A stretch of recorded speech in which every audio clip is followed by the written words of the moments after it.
Bismillahirrahmanirrahim. Assalamualaikum warahmatullahi wabarakatuh. Alhamdulillahirabbil alamin wassalatu wassalamu ala nabiyina Muhammadin wa ala alihi washabbihi ajmain. Amma ba'd. Alhamdulillah, kita panjat puji dan syukur kita kepada Allah Subhanahu wa taala. Kita mohon pengampunan Allah atas dosa kesalahan kita dan kita mohon perlindungan Allah daripada kejahatan diri kita. Kita mohon bantuan Allah Subhanahu wa taala untuk kita tadabbur memahami kitabnya sebagai peringatan bagi kita. InsyaAllah sebagai tazkirah harian kita akan melihat kepada surah Kahfi ayat yang ke-50. A'udzubillahi minasyaitonirrajim. Wa idh qulna lil malaikati isjudu li adama fasajadu illa iblisa kana minal jinni fafasaqa an amri rabbih أفتتخذونه وذريته أولياء من دوني وهم لكم عدو بئس للظالمين بدلا ما أشهدتهم خلق السماوات والأرض ولا خلق أنفسهم وما كنت متخذ المضلين عضدا ويوم يقول نادوا شركائي الذين زعمتم فدعوهم فلم يستجيبوا لهم وجعلنا بينهم موبقا ورأى المجرمون النار فظنوا أنهم واقعوها ولم يجدوا عنها مصرفا صدق الله العظيم. Allah Subhanahu wa taala ingatkan kita, peringatan daripada Allah Subhanahu wa taala. Kita beritahu berbagai cara Allah Subhanahu wa taala ingatkan kita. Di sini Allah ingatkan kita tentang sejarah. Belajar daripada sejarah. Sejarah apa tuan-tuan? Sejarah penciptaan manusia. Ketika manusia yang pertama iaitu Nabi Adam dicipta, apakah sejarah yang terjadi? Apakah perkara yang terjadi setelah Nabi Adam, setelah penciptaan Nabi Adam AS. Setelah Allah Subhanahu wa taala mencipta Nabi Adam AS, Allah Subhanahu wa taala memerintahkan kepada malaikat untuk sujud kepada Nabi Adam. Ini berdasarkan ayat ni. Wa idh qulna lil malaikati isjudu li Adam. Dan ingatlah peristiwa ketika kami berfirman kepada malaikat. Semua malaikat diperintah oleh malaikat di langit lah. Semua malaikat diperintah oleh Allah Subhanahu wa taala, usjudu li Adam. Sujudlah kamu semua kepada Adam. Sujudlah kamu semua kepada Adam. Fasajadu. Ni fa ni melihatkan dengan segera mereka. Dengan cepat mereka semua malaikat ni mereka orang yang taat kepada perintah Allah Subhanahu wa taala. Apa saja Allah perintah, mereka lakukan dan mereka tak pernah nak bangkang perintah Allah Subhanahu wa taala. Itu ciri-ciri malaikat. Jadi Allah guna fasajadu, lalu dengan segera mereka semua sujud kepada Adam AS. Illa iblis. Ada seorang malaikat ni yang tak nak sujud kepada Adam. Semua malaikat sujud kecuali yang satu, iblis lah. Kecuali iblis. Ini dia apa ni, seorang makhluk atau seekor makhluk ni yang degil sekali untuk taat kepada Allah Subhanahu wa taala. Dan Allah Subhanahu wa taala jelaskan di sini asal usul dia, kana minal jin, dia adalah daripada jin. Ini perbahasan ulama panjang sekali dalam mana-mana kitab tafsir. Iblis ni dia daripada malaikat atau daripada jin? Kalau dia daripada malaikat, kenapa dia diperintah sujud? Dia bukan malaikat. Dan dia bukan malaikat. Tentu dia daripada jin. Jadi ada dua pendapat lah. Satu cakap dia daripada malaikat pasal Allah suruh semua malaikat sujud. Dan Allah cakap seorang yang tak sujud, iblis yang tak sujud. Semua malaikat diperintah sujud. Itu golongan pertama cakap dia daripada malaikat pasal kalau dia bukan daripada malaikat takkan dia diperintah sujud. Lagi satu cakap dia bukan daripada malaikat. Sini ayat ni kana minal jin. dia daripada jin. Jin dibuat daripada api. Malaikat dibuat daripada cahaya. Jadi ada dua pendapat. Satu cakap dia daripada malaikat dan satu dia daripada kalangan jin. Imam Ibn Qayyim lah kalau tak silap saya. Dia simpulkan senang aja. Dia ni malaikat yang berasal daripada jin. Jadi malaikat yang berasal daripada jin. Jadi illa iblis, kecuali iblis. Kalau dalam ayat yang lain Allah kata aba wastakbara. Dia enggan dan dia sombong. Tapi dalam ayat ni Allah ceritakan fa fasaqa an amri rabbi. Dia tak nak, dia ni daripada golongan jin, lalu dia fasaqa fasik. Dia buat kefasikan. Fasik ni apa tuan-tuan? Fasik ni daripada perkataan fisq, dia adalah keluar macam tikus keluar daripada lubang dia. Dia tu fasak, ataupun buah tandan, buah kurma terkeluar daripada mayang dia. Jadi fasaqa di sini adalah keluar. Dia keluar daripada ketaatan kepada Tuhan dia. Orang yang fasik ni umum di antara kategori fasik, boleh jadi kufur, boleh jadi syirik, boleh jadi macam-macam. Fasik ni orang yang keluar daripada ketaatan kepada Allah Subhanahu Wa Taala. Jadi dia enggan, dan dalam ayat yang lain dia sombong. Lalu dia keluar daripada perintah Tuhan, mentaati daripada ketaatan kepada Allah Subhanahu Wa Taala. Allah jelaskan fasik. Jadi Allah Subhanahu Wa Taala nak ingatkan kita tentang permusuhan iblis ni. Permusuhan iblis terhadap Nabi Adam. Dengkinya atau sakit hati iblis, dendam iblis. Kita kata iblis ni dia dah zahirkan, dia jelaskan betul-betul dia musuh kepada Nabi Adam. Jadi jelas sangat permusuhan dia. Betul Allah kata dia dalam ayat yang lain, dia adalah musuh yang jelas. Satu, dia jelas-jelas musuh, lagi satu, dia menjelaskan permusuhan dia kepada Nabi Adam. Dia tak sembunyi. Dia degil sangatlah. Depan Tuhan pun dia tunjukkan dia punya kesombongan, dia punya permusuhan. Jadi iblis kalau ikut cerita, iblis tak nak sujud kepada Nabi Adam. Lalu Allah Subhanahu Wa Taala murka terhadap iblis. Kerana apa? Kerana dia tak ikut perintah Allah Subhanahu Wa Taala, kerana dia tak nak sujud kepada Nabi Adam. Sujud di sini bukan maksud sujud ibadat. Sujud di sini adalah sujud hormat saja. Sujud hormat macam taekwondo. Macam taekwondo kan kita rukuk kan. Kalau kita jumpa kita punya opponent, kita buat macam rukuk gitu. Itu bukan kita rukuk kepada dia, tapi kita hormat dia. Hormat saja. Macam kalau polis, kalau ada orang daripada high ranking punya orang datang, dia salute. Dia salute. Ini tanda-tanda apa? Tanda hormat dia. Sikit aja Allah suruh hormatlah dengan Nabi Adam. Kerana ketinggian ilmu terhadap dalam surah Al-Baqarah. Kerana apa Allah sujud? Kerana Nabi Adam lebih berilmu daripada malaikat. Jadi hanya hormat saja. Itu pun dia tak nak. Hormat saja, bukan suruh sujud sembah ibadat, bukan. Hormat saja. Itu pun dia tak nak. Lalu Allah Subhanahu Wa Taala murka kepada iblis. Allah halau dia daripada syurga. Dulu dia menempati syurga. Allah Subhanahu Wa Taala halau. Jadi ada permusuhan antara iblis dengan Nabi Adam alaihissalam, dan Allah murka kepada iblis. Jadi ayat seterusnya ni kepada anak Adam, kepada anak cucu Adam. Siapa tuan-tuan? Kita lah. Ditujukan kepada ayat seterusnya, ditujukan kepada Bani Adam, itu anak cucu Adam. Afatattakhidunahu, ini sebagai templak Allah Subhanahu Wa Taala. Allah ceritakan bapa engkau dulu bermusuh dengan iblis,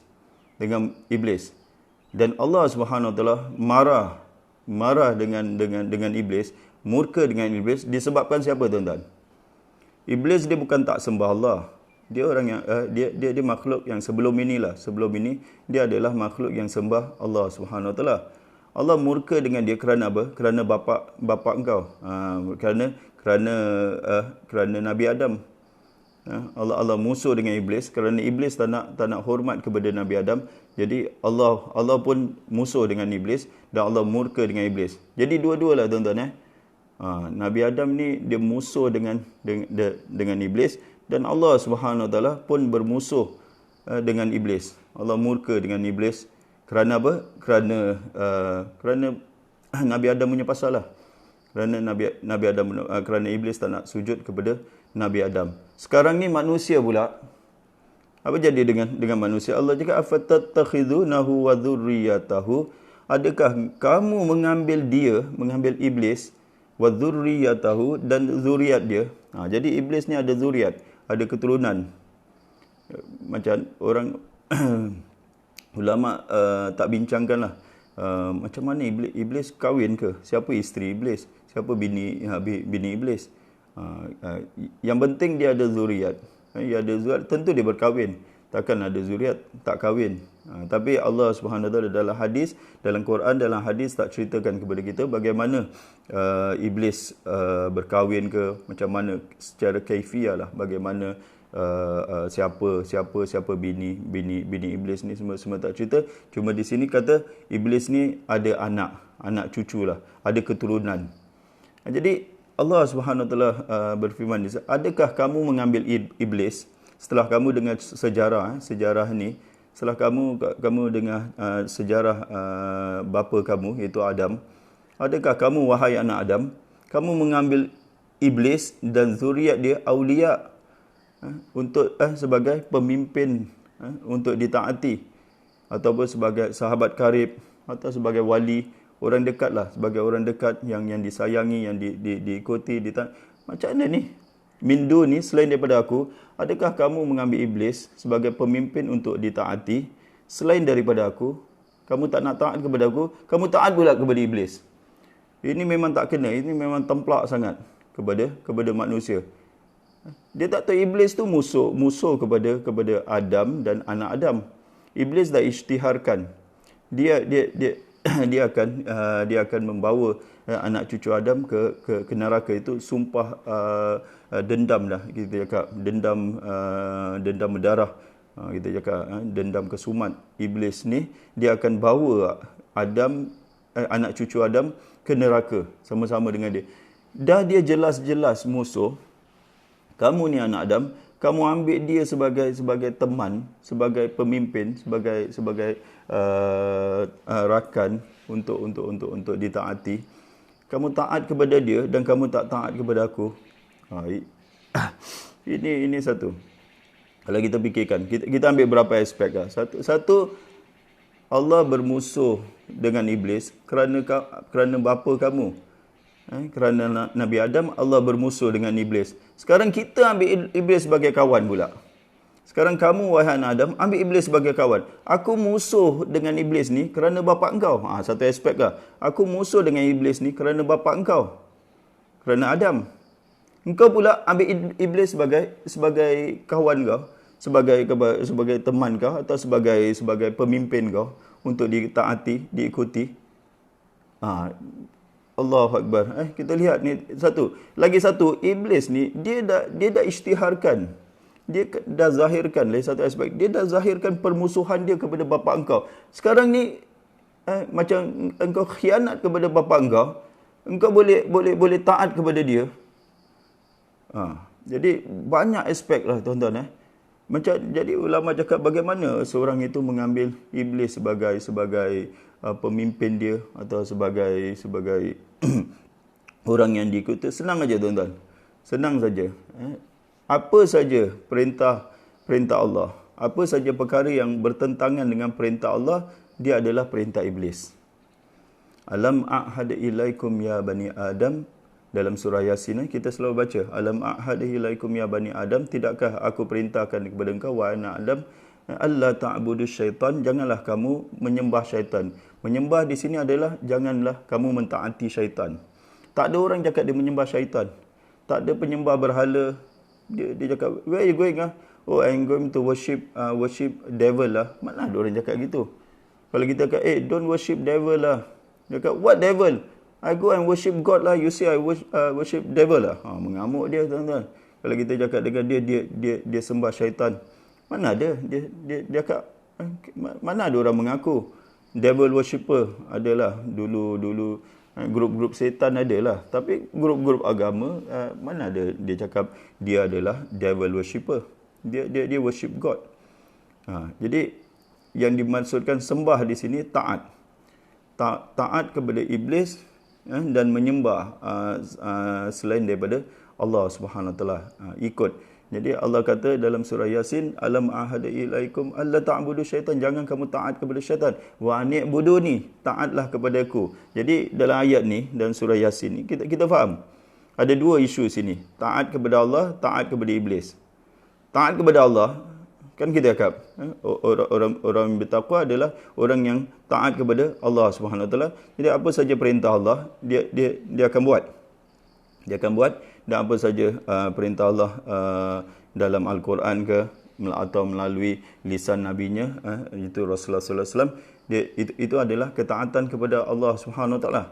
Siapa yang taat Rasulullah berarti man ata'ani faqad ata' Allah, kata Rasulullah sallallahu alaihi wasallam. Siapa yang taat kepada aku, dia taat kepada Allah. Jadi dua, kitab dengan sunnah. Allah Subhanahu Wa Taala turunkan kitab dan utuskan rasul untuk ditaati. Jadi taat untuk ditaati. Dan taat kepada iblis adalah kita tak taat kepada Allah, kita taat kepada selain daripada perintah Allah yang bertentangan. Ambil ajalah isu apa pun. Kalau yang sebesar-besar adalah syirik. Allah Subhanahu Wa Taala suruh kita berdoa kepada Allah, kita tak berdoa kepada Allah, kita berdoa kepada jin.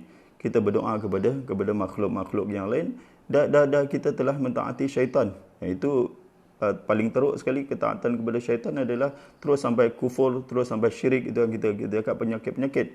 Yang simple-simple pun itu dosa-dosa besar. Kata ulama zuriyat, keturunan iblis ni, dia tak nak bagi position pos-pos yang penting ni kepada orang lain. Dia akan bagi kepada zuriat dia saja. Ini iblisnya kabinet lah. Kabinet berzina dia akan bagi kepada anak dia yang ni, mencuri anak dia yang ni, riba kita cakap, muamalat riba dia bagi kepada anak dia yang ni. Apa lagi kita kata rasuah kepada yang ini, makan benda yang haram. Jadi semua maksiat dosa-dosa besar ni ada pos-pos dia semua yang dipegang oleh anak cucu iblis. Jadi kalau kita ikut, contohlah dalam muamalat riba dengan muamalat Islamik, kita tak ikut muamalat Islam, kita ikut muamalat riba, maka kita telah taat kepada iblis. Kita telah taat kepada iblis. Dan kalau yang tadi tu, yang tadi dia ada degree dia lah, tuan-tuan, level dia taat kepada iblis. Ada yang sampai terkeluar daripada Islam.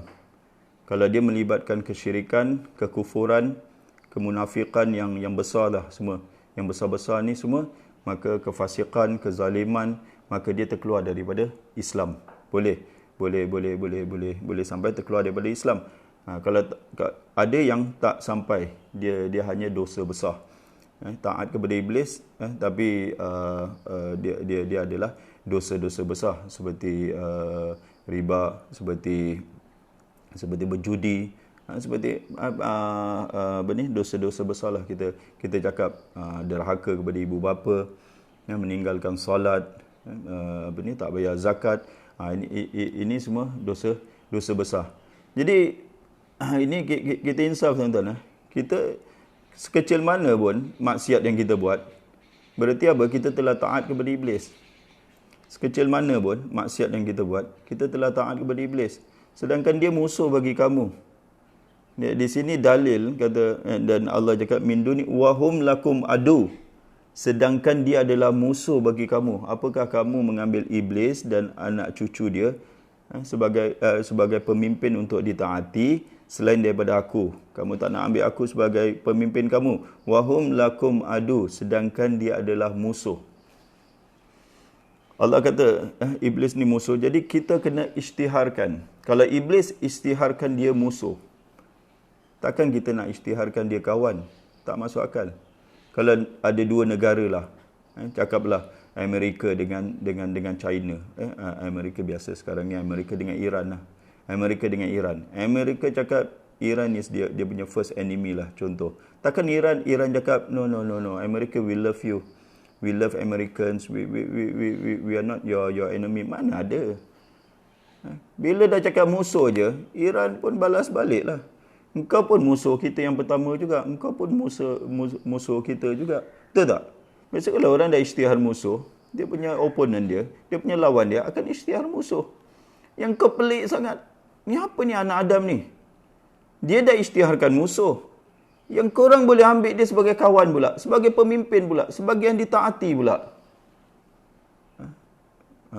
Jadi ayat ni satu templak bagi anak Adam. Sebab itu Allah cakap bi'sa lil-zalimin. Ini bahasa keras tuan-tuan. Bi'sa lil-zalimin badalah. Buruk sangatlah apa yang orang-orang zalim itu mengambil sebagai pengganti. Sepatutnya mereka taat kepada aku, dia taat kepada iblis. Iblis, aku bermusuh dengan iblis kerana bapa mereka. Dia taat pula dengan iblis. Jadi Allah cakap bi'sa lil-zalimin badalah. Amat buruklah fi'il perangai orang-orang zalim ini yang mengambil pengganti selain daripada aku. Dia ambil iblis pula menjadi orang yang ditaati. Sepatutnya anak Adam ni taat kepada Allah Subhanahu Wa Taala, tapi dia taat kepada iblis. Apa status iblis yang korang ambil dia sebagai pemimpin? Ini kena dengan kita, tuan-tuan. Kena dengan kita. Kalau kita banyak dalam kehidupan harian kita ikut iblis. Perempuan yang tak tutup aurat, dia ikut siapa, tuan-tuan? Dia ikut perintah siapa? Siapa yang tanggal the first siapa yang orang yang pertama sekali yang tanggal aurat mereka? Itu Nabi Adam dengan Hawa, dengan isteri dia, bapa kita. Kenapa? Kerana ikut cakap iblis, supaya makan buah daripada pohon di dalam syurga, lalu tertanggal. Jadi iblis memang dia nak tanggalkan aurat Adam dengan anak cucu dia. Jadi kalau buka aurat ni, ini memang iblis punya suruhan. Kita cakap kalau orang-orang yang buka aurat, suruhan siapa, tuan-tuan? Suruhan iblis lah. Macam tak adalah. Orang kita pandai, dia ikut cakap-cakap artis. I want to be myself lah. Aku tak nak, I don't want to become hypocrite, dia kata. I don't want to become hypocrite. Aku tak nak jadi munafik. Nak pakai tudung, nak itu. Aku nak jadi diri aku sendiri. I want to be like I want to be myself lah. Diri engkau ke? Engkau nak jadi kau nak jadi iblis. Yourself is iblis lah.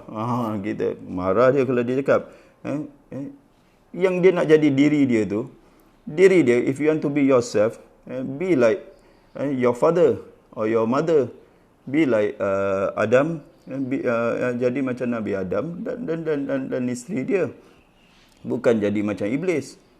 Macam mana dia cakap dia nak jadi macam diri dia? Adalah setengah orang ni dia tak nak jadi hipokrit, dia nak jadi diri dia dengan dia tidak tutup aurat. Taklah. Itu adalah taat kepada iblis. Allahu Akbar. Apa status iblis? Kita cakap apa status iblis sehingga kamu serahkan ketaatan? Manusia ni dia degil. Manusia ni dia degil sangat, tuan-tuan. Dia tak nak dengar sesama manusia punya. Kalau sesama manusia cakap dengan dia, kita sendirilah, jangan cakap orang lain. Kita sendiri, kalau sesama orang tegur kita melenting. Kita melenting kalau orang tegur kita. Dia kata, awak ni tak tahu jaga anak awak lah. Melenting, apa kau cakap gini? Awak ni tak tahu jaga keluarga awak lah. Kalau ada orang nasihat, kita tak mau dengar. Tak mula. Manusia ni sifat dia, tabiat dia. Dia tak nak dengar nasihat. Walaupun baiklah. Orang ni tak ada apa ni? Tak ada niat yang busuk ke apa. Nasihatkan, dia nasihatkan. Macam adik-beradik, kita nasihatkan abang kita ke, kita nasihatkan adik kita ke, kita nasihat kakak kita. Kita nak apa?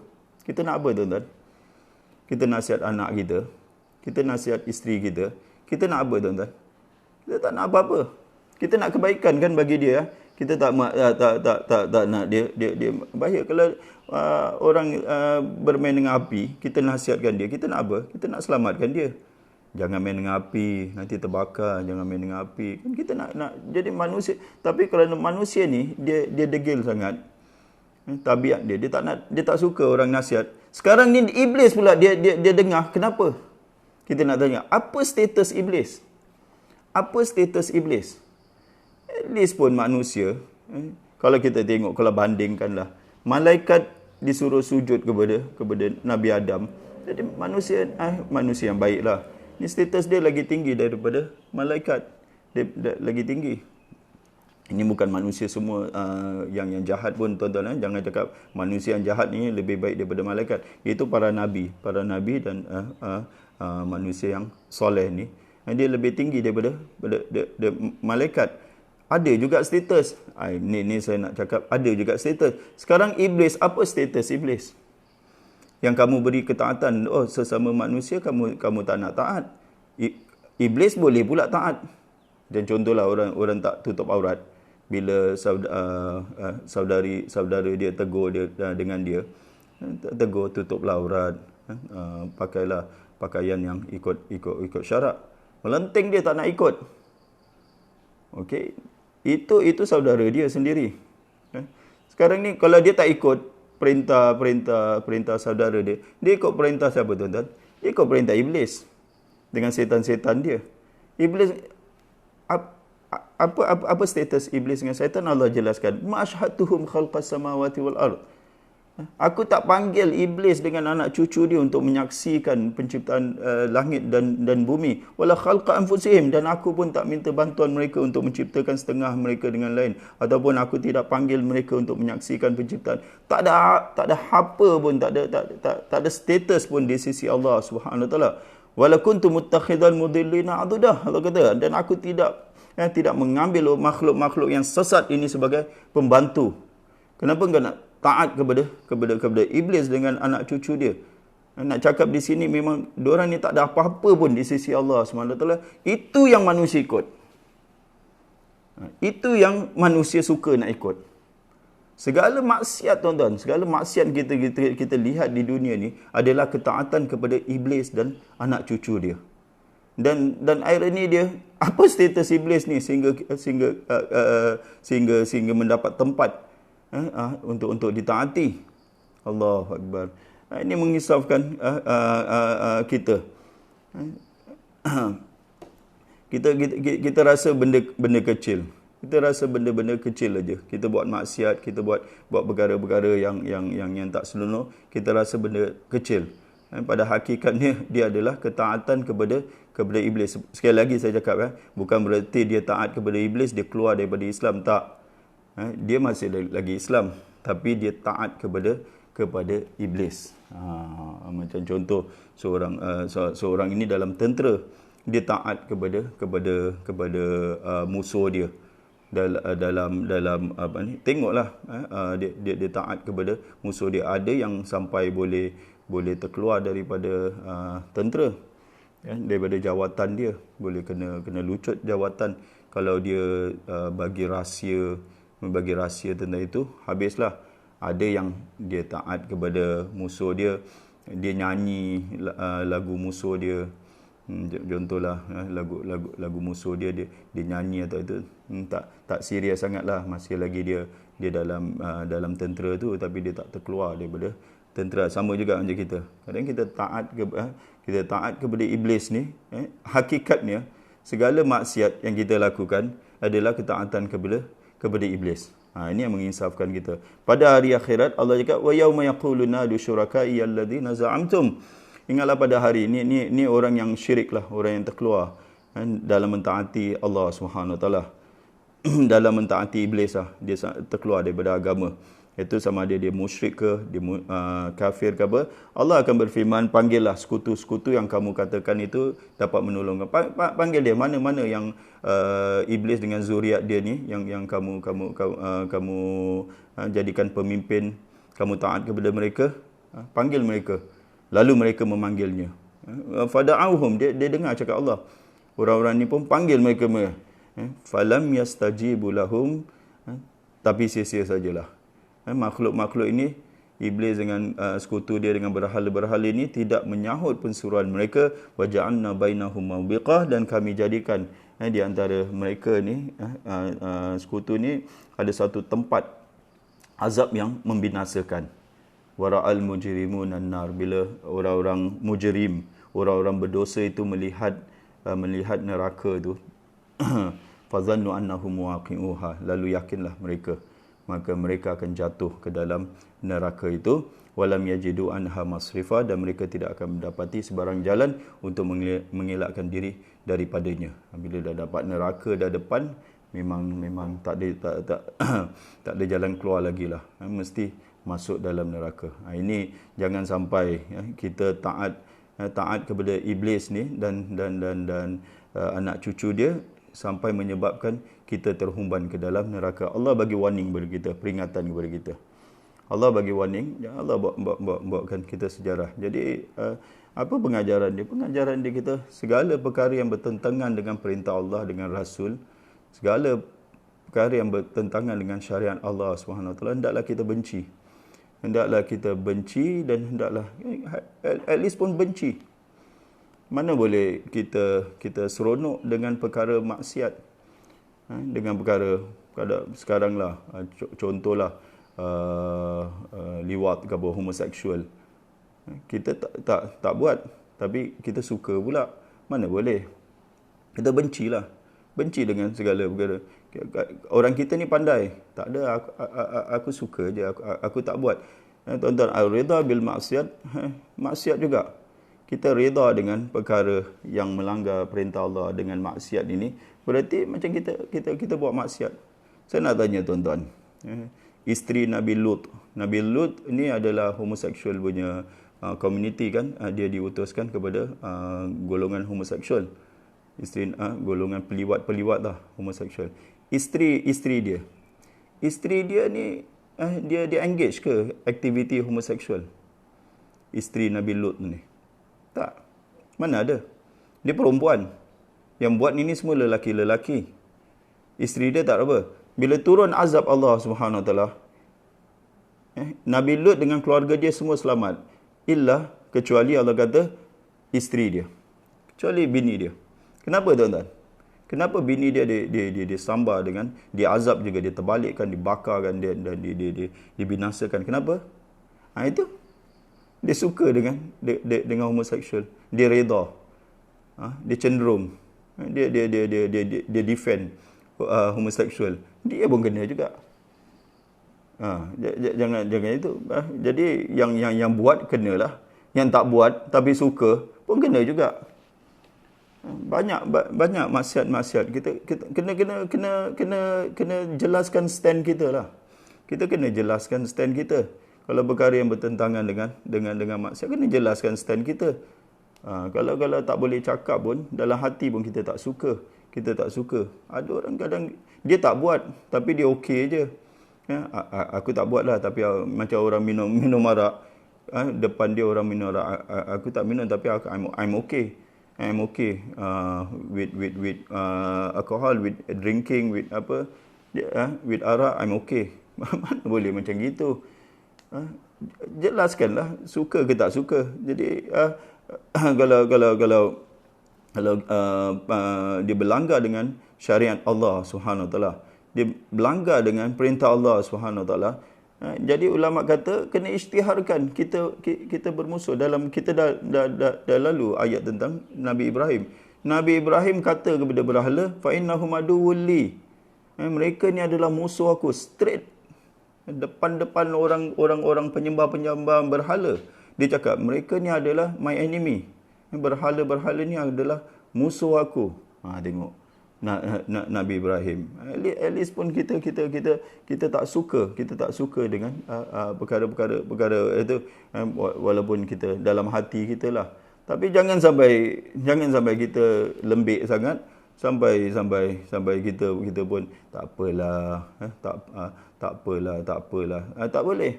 Kita ni ada tanya ni, jawab, saya tak pakai cermata. Sangat jelas dan faham ini. Okey. Tak ada, bukan pertanyaan lah, dia komen je. Okeylah tuan-tuan. Jadi wallahu alam, itu peringatan bagi diri saya dengan kita semua, sekecil mana pun dosa dan apalagi dosa yang besar-besar ni, kita nak kena jaga-jagalah. Jangan sampai orang yang lakukan dapat kemurkaan, kita pun dapat kemurkaan kerana kita tidak menunjukkan stand kita, iaitu marah dan tak suka dan benci kepada perkara yang bertentangan dengan perintah Allah dan Rasulnya. Wallahu a'lam bishawab. Aqulu qali hadza astaghfirullahal azim li wa lakum. Wassalamualaikum warahmatullahi wabarakatuh.